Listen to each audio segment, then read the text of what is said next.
Birungi si birungi ewa mukulu Muhoozi, amawulire agaliwo galaga nti ono omukulu bali mupangira accident era ssaawa yonna muyinza okuwulira ebitalo nga bivudde wa mwami Muhoozi Kanyerugaba nga bivudde mu State House nga kibapanga kimaze okuba nga kiyitamu.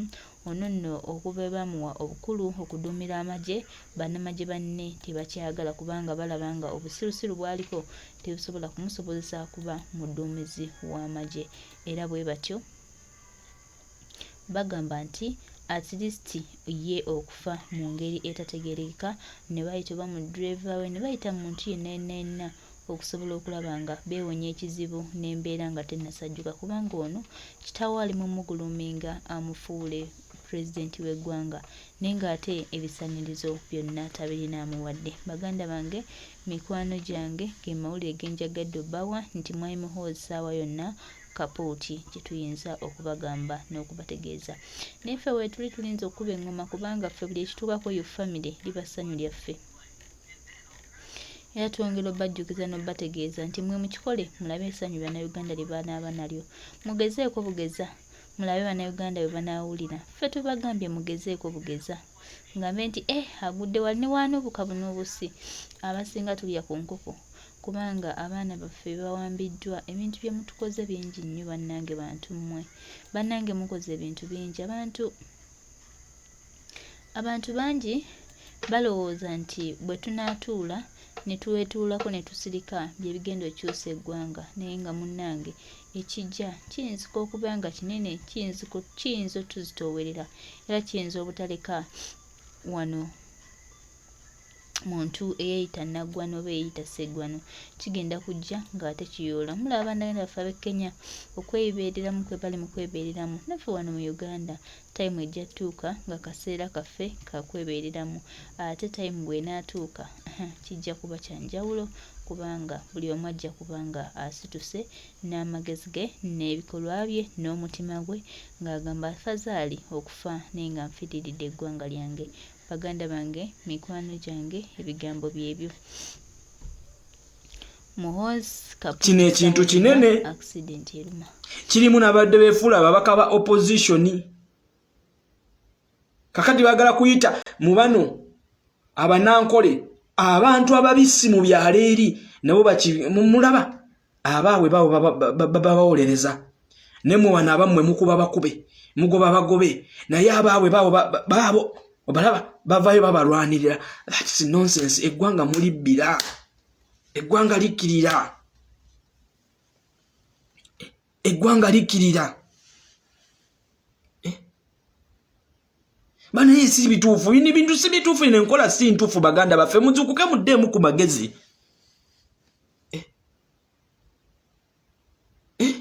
Muddemu ku magezi. Gomanyi nti buli mwaka ofulumya abasawo 7.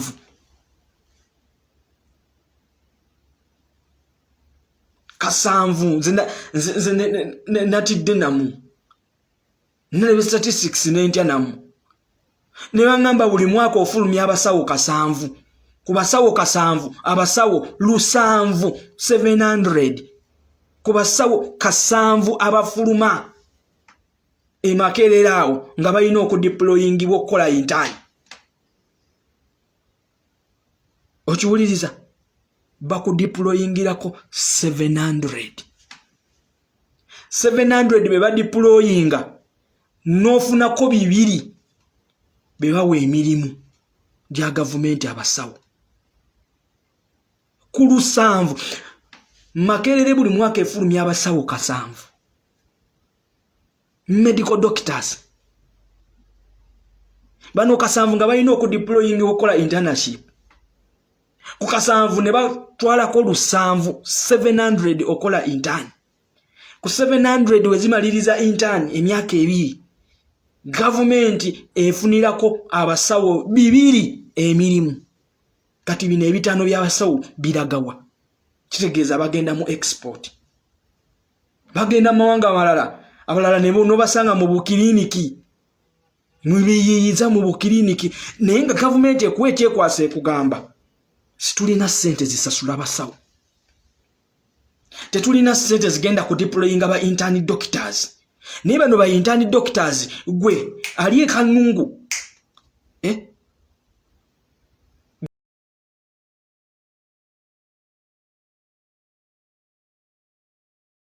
gwali Nyabushozi simanyi Nyabushozi mwabali deep mu areas eyo mu districts ezili deep eyo deep bano ba intern doctors be babakolako kubanga omusawo atuukiridde nga tagenda kubeera mu ddwaliro eryo eddwaliro omutali bikozesebwa eddwaliro omutali basawo bamuyambako teri musawo ng'ataddemu sente z'empitirivu well experienced doctor agenda kutuula mu ddwaliro eryo mu health center feeyo tajja gituulamu niwe banamu deployinga yagenda kuba agenda funayo side hustle era ajja kulaga nti ron reporting nze ku ddwaliro ntambudde nvuddewo agenze mu bibye wana reporting nze atudde naye agenze mu bibye kubanga alina okunoonya sente kati bano ba intern doctors be bagenda obbajjanjaba ozovu oyiyitira oli bubi ofa intern doctor yagenda okusookerako akuyambe yambe akubudde akoleko akweka first aid akoleki abo tebasasula era ne sente ziba deployinga teziriwo kati gwo munako nga ne transport akujje Kanungu ojje Mulago tomulina kwenga banagamba twetaaga ambulance genda kusawa wakati waaga kyataano tetwali oli ku ambulance ne inoonya amafuta ekusabye kyaga kyataano Katonda akuveemu oba oyingira Masaka omulwadde akutuka nga bagamba on takyeyongera yakutuse embeera mbi emwe you people zine nsonga tubeere serious musasula omusolo you need better services sife tulina okuzeewa buvunaanyizibwa bwa gavumenti okutuwa services bano abantu betukera ku maca ne tulonda buvunaanyizibwa bwabwe okugenda ne batuteerawo poliisi ne batuteerawo emiwaatwa ne batulwanirira ne balondola esente yaffe y'omuwi w'omusolo gye tusasula niyingira parliament bano abantu be balina okukola okulondoola foresight nti zino projects government zetegese zino bweziti ne bweziti zitambudde zitya esente y'omuwi w'omusolo tugisaasaanyiza tutya naye we tuba nga tutuuse ku level nti the same people betukera ku maca ne tulonda ne tubasindika ne tubagamba naye mutulabire esente yaffe gye tuwa ey'omusolo etambula etya olwaliro be beekobana n'ababbi nabo bafuuse babbi bantu baffe manaye muleke nammwe muleke mutulaba ababisa waza kati nebujjakera ku maca mugamba abasajja abo bayogera bannange mwe mulowooza obukyayi tubujjawa omusajja n'akeera ku maca najja n'atugamba ne bamukyaza ku CBS BBS zi NBS omusajja n'agamba sente nze sizifunanga naye nga sente ezo baazibawa mu 2022 babawa sente ezo nfuna bulungi nnyo omusajja n'ayimira n'akugamba nze sente sizifunanga era nzirinze tebannazimpa era bwe zijja ngenda kuzitwala kubanga nzigwana naye sente baazimuwa nga tannamalako na ttaamu ya office tannamalako office tannaba kuweereza esente ze bamuwa okyuza n'akuleetera n'ensonga n'agamba bafoma speaker bafoma vice president badeputies babasiima nange balina okunsiima akugamba babasiima the formers and the serving and those to come in to serve niyiyi tannaba na kumalirizaako ttaamu tannaba kumalirizaako buweereza naye akugamba nange balina okunsiima amaliriza okwogera ebyo omwogezi wa palamenti Chris Obole avaayo atugamba sente baazifuna dda twazeewolako nabwewoze ebbali wali abawulira nti kibalumye nnyo mugende mwetuge esente ba commissioner baazifuna nga kwe kuli ne Mathias Mpuuga sente baazifuna dda ekyo ne tujjaawo ne balyoka basindika aboogezi b'enzungu abamanyi ebyobufuzi aboogera ebyo ebinyumirwa abantu okuwulira Niboogera buli kika kya terminology kyonna eky'oluzungu bawulako okutwogera Lufalansa kwogera Luspanish batukakasa nti ate gratuity ate service award ate simanyi bikoze bitya tamu zonna bazirese kubanga batumanyi tuli bawumba tuli mbaata ze bategerera obutegerezi ate beewombeeka nayambala suuti ne yeewombeeka nayogeza obukakamu nayogeza neggono gwamma n'ogamba ekisajja kino kyakabi kyogera kituufu esajja kyaka bakiwaayiriza naye nga kyekibbi nambeemu tekimanyi na sobbi kikuba smart ngolowooza omubbi yona ajja nakwata embadiya omubbi olowooza yona ow'enkoko abba enkota y'ettooke naye kino kibbi kiri smart kyogera oluzungu kiri well composite kigenda kuleetera bwe kika kya ttaamu kikutaputira amateeka naye nga kikimanyi kyekikola it's nonsense tekiriiyo kikubbe smart naye amaanyi ge tuteeka ku babbi b'enkoko amaanyi ge tuteeka ku batukwata embadiya amaanyi ago lwaki tugateeka ku bantu bano abatubba billions ne billions ate ne bakomawo ne batubalaatiramu amaanyi ge tuteeka ku babba enkota y'ettooke ne tumukwana ne tumutambuza ekyalo kyonna amaanyi ge tuteeka ku abbi enkoko ne tumukwana ne tumutambuza ekyalo kyonna amaanyi ge tuteeka ku abbi akasimu ate bano ababba billions ne billions ez'omuyi w'omusolo zino tutera eddagala mu malwaliro bano ababba ezino tukolera enguudo bo tubakoledde ki tuweeweeta baweeweete munnaye anti baasoma munnaye boogera bulungi munnaye balina ziddiguri munnaye ate that's all nonsense kakati olwaleero eyatugamba sente tazifunanga recently mabegawo baleeta ki budget ngwate sente twaziteeka mu mbalirira ya 2023 imanyanga ya 2024 2025 sente twaziteeka mu mbalirira nte sente za mpuuga ne banne ba commissioner abalala ze bafuna mu 2022 mbwa esente ezo baziyisiza mu mbalirira ya 2024 2025 onfuna kakati abagamba nti sente baziyisiza mu mbalirira ya 2024 2025 njagala owulire eno pungulu taza abasinga mwenna mwagiwulidde naye katuwulire eno pungulu Bluetooth mode.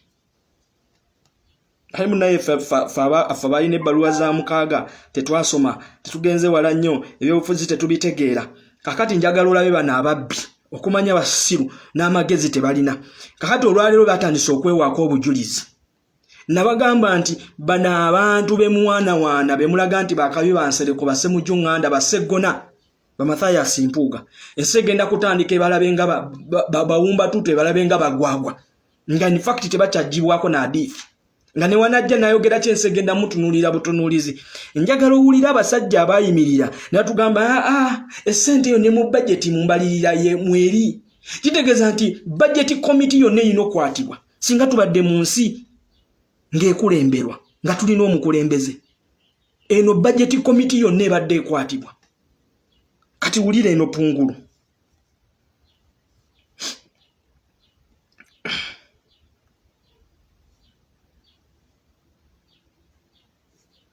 This is money that nabagamba Katonda and it went to my account. ajja twejereza mwenna abatuvuma essaawa zino bujja kuca ku makya nga mwejjusa bye mwatuvuma ffe situlina bukyayi ku muntu yenna naye twagala omuntu avayo n'atulaga nti ali ku mazima ayimiridde naffe ayimirire ku bigambo bye kisingako okumanya nti tulina mulabe nti si waffe naye kikwasa ensonyi kikwasa ennaku nti lero betulabanga abatategeererako ddala aba NRM ababaka olwaleero ate mulimu abavaayo okukola ebyamagezi bye tubadde tetubasuubiramu naye mufe aba opposition abantu betuzze tulaba nga tubawa ekitiibwa tubawa respect olwaleero ate be badifendinga obubbi olwaleero be bagezaako okutunda ekifaananyi mu bantu nti ate kirina musango nnyo Museveni abba n'atwala naye n'abaffe bagenda ne babba muleke babbe baleete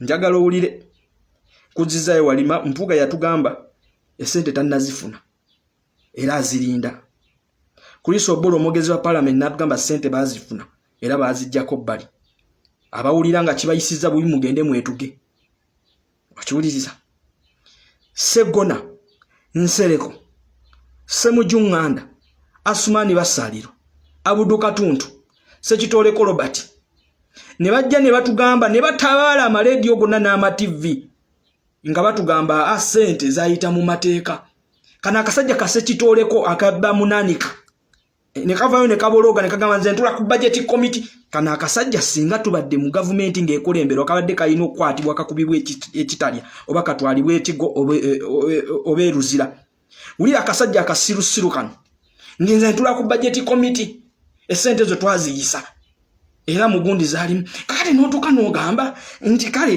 tukkiriza mu esente mwaziraba mmwe bannaffe be tutwalanga abasomyeko abategeera ebyobufuzi abagunjufu esente zino mwa mwaziraba kiki ekyabalemesa okugamba ku bannammwe bano abalala bazzaake bemutwalanga abatategeera byabufuzi abatamanyi parliamentary procedures bwe zitambula kakati mmwe bannaffe abakugu kiki ekyabagaana okuba ku nduulu nga mulaba omunyago bagukukusa gugenda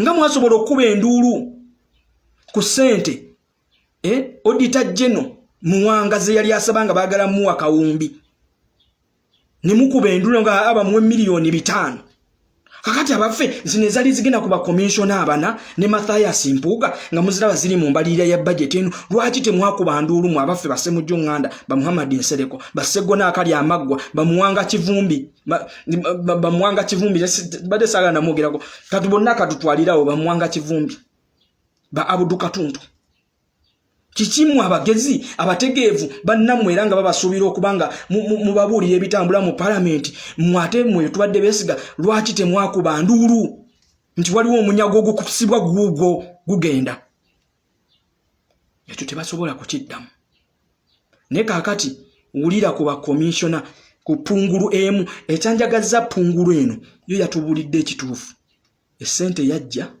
n'engifuna esente najifuna era nenjireetako mu abalonzi nenjiwa abakyala nenjiteeka mu ssako katuulu bano abantu bammwe Bansereko Basumani Basalirwa Basemujunganda Basegona kino kibalekawa ulira I received the money and I gave it to the people. I want to tell you, I had all the liberty to use that money for my personal gains, but I didn't do that. I received the money and I received... Uliriza bulungi ekikazi kino kyakamwoli temwategedde bulungi statement yakyo. Essente eno gye twogerako yava ku account ya Ministry of Finance nejja direct ku personal account ya zaba commission ene sente yava direct mu Ministry ya Finance kitegeeza yava ku consolidated fund nejja direct ku personal accounts zaba commissioner bano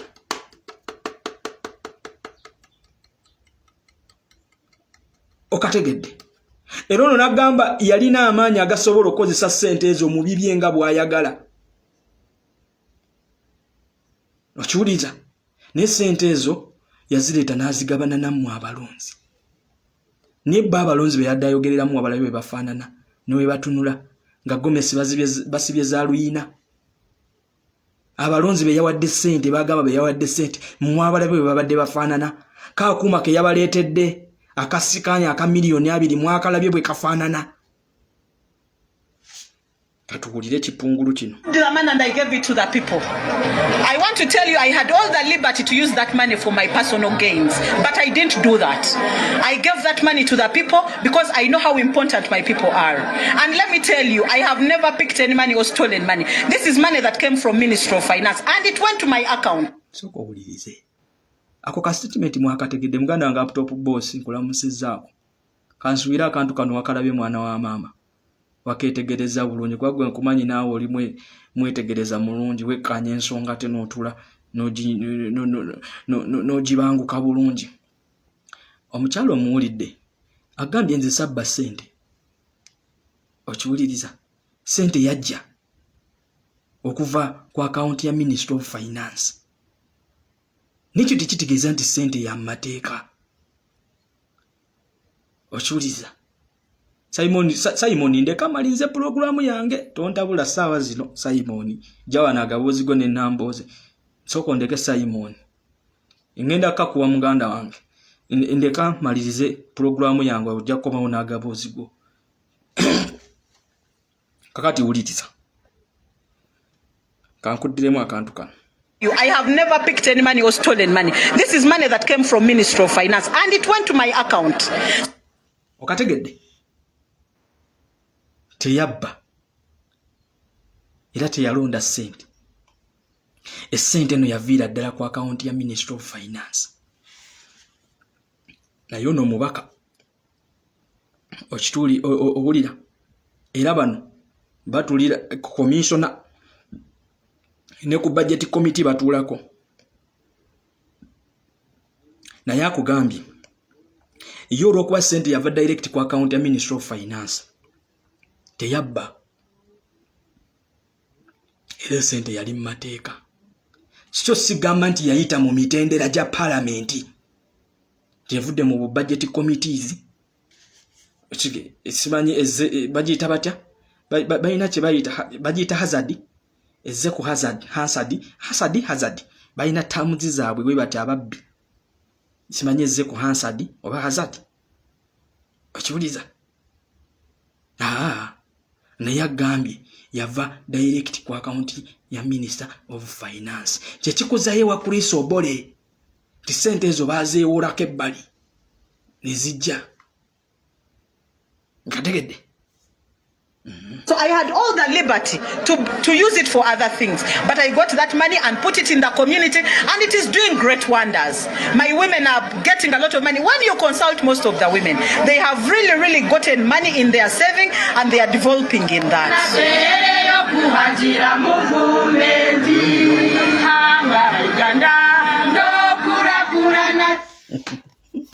Abewayo okuwagira movement bw'obalaba bacha bannakazadde baffe bambi ennaku ekubakuba bali. Bano bannakazadde baffe bayina ente mu mayumba gaabwe naye amata ge bakama banywa manywe tebasobola kukama konti batunde. Akatale k'amata bakeefunza Museveni yakeefunza yeka yayina okutunda amata era jja n'abasuubulako ku layisi. Jina agenda olwaleero eri ekikopo ky'amata ndowooza kiri ku 2. Wano be ekikopo ky'amata mukigula mmeka 1,500. I think 1,000 wane Kampala ndowooza mukigula 1,000 ku 1,500. Okiwuliza? Naye kaakati bano nezisako teziriiwo. Nezisako teziriiwo. Bano bino byowulyanga niigiina. Bajja ne bakolawo obugurupu we bati ate bakuŋŋaanyaamu n'abantu baabwe kuba bano abantu balina ze extended family gundi kolawo akagurupu bwe kati tukaligestaringe kati buno obugurupu bwe batwalira Museveni. Essente munnaaye tuzitwalira abaffe. Okiwuliriza? Bali bantu baffe muzeeyi be bakulonda.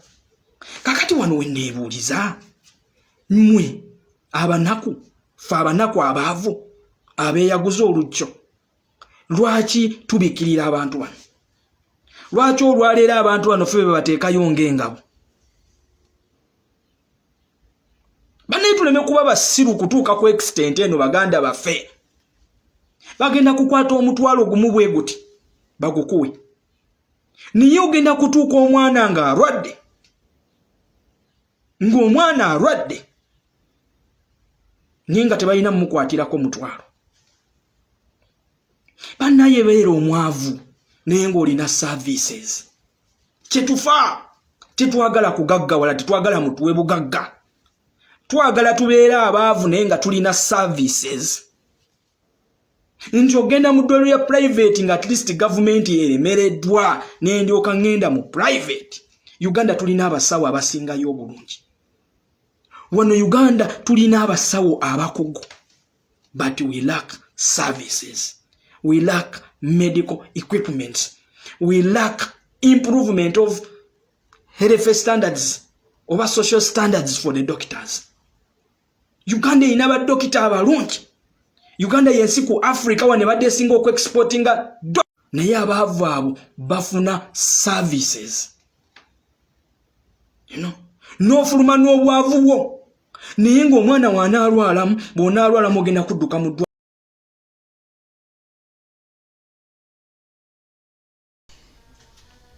Byebyo tulinde bulinzi ssaawa tulinde bulidi kadde bagenda tutugambiramu nti omukulu amaze okuba ng'ayitawo kubanga enteekateeka n'obwavu balumiriza bannayuganda bigenda tuuka nabo bibazaalire akabasa.